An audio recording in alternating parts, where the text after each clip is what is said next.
So I want to point out that I am a big fan of Geeks and Gamers. I really agree with 99.9% of what they say. But in this particular point, I do disagree with what Jeremy is saying in his video. And it does carry on from a video that I made yesterday before this video. So I'm just looking to continue the discussion. I'm not looking to react to what he's saying and attack him by any means. But what I want to point out that in this video from Geeks and Gamers, they're suggesting that Captain Marvel is going to be replaced by Spider-Man. And unfortunately, I wish it was. I wish it was that easy. But it's just not that easy. And that's based on 2 points. One is that Spider-Man is a student, and as soon as he starts becoming a student or he grows older, his character kind of crumbles away. And it's the same with Batman. So Batman, Bruce Wayne, and Bruce Wayne is a billionaire. If he worked in a coffee shop, his character would fall away and be far less interesting. And again, it's the same with Superman. Superman is a reporter, and if he wasn't a reporter or a journalist, his character wouldn't crumble away, because that's what we know. We know these characters as Spider-Man as a student. We've grown up knowing this. So when that changes, the character becomes less interesting and less familiar to us. But the other big point is that Jeremy kind of says, or kind of points out, that he believes that they're going to replace Captain Marvel with Spider-Man. Yet that isn't really possible based on what he's saying. And the reason is that this storyline for Spider-Man Far From Home was probably conceived around 4 to 5 years ago. And the reason is that it continues on from Avengers Endgame,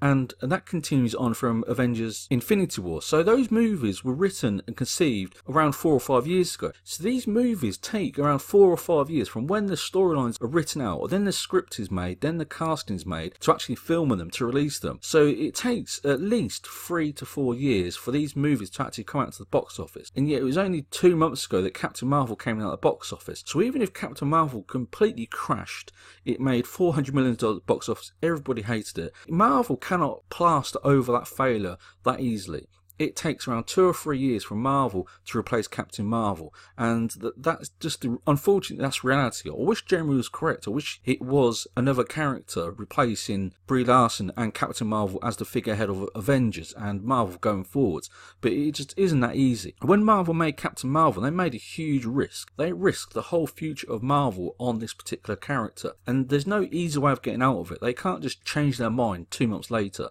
It just doesn't work like that, because it takes so long to write these stories, make the screenplay, film them, and get them made, do all the CGI. So it's not really relevant what Jeremy is saying in this particular point. But again, this isn't an attack, because I fully support what 99% of Geeks and Gamers videos, and his points that he made continue on from the video I made before his. So I'm just looking to continue the discussion. And if you disagree with what I'm saying, that's completely fine. Now, I wish Jeremy was correct. I wish that they were getting rid of Captain Marvel, and Captain Marvel is in the past.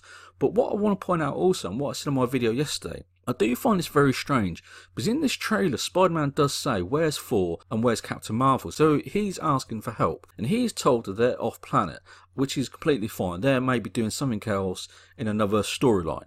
But there are other Avengers that could help Spider-Man, like Falcon or Hawkeye, but they are not brought into Spider-Man, which I find strange, because Spider-Man is left to himself and he has to deal with this new multiverse threat. Yeah, there are other Avengers that could help him, and that's where this particular movie kind of falls apart. If it's going to be based on Earth, all the Avengers on Earth need to work as a team, because it looks like Europe is going to be destroyed, but all the other Avengers in America have got their feet up watching The Simpsons on the telly. That's what it appears, and it's not really that, it doesn't work out that great. And also Spider-Man seems to be more targeted towards teenage and children market. It doesn't have the adult jokes that you might see in other movies like Guardians of the Galaxy. So that's my opinion on it. And if you disagree, that's completely your choice. And if you want to make a video disagreeing with what I'm saying, be my guest, please go ahead. So I want this to be an open discussion rolling on, and if people disagree with each other, that is completely fine. So I want to make this video to point out that I do disagree with them, and also continue on from that video I made yesterday. So unfortunately, they can't replace Captain Marvel that easily. I wish they could.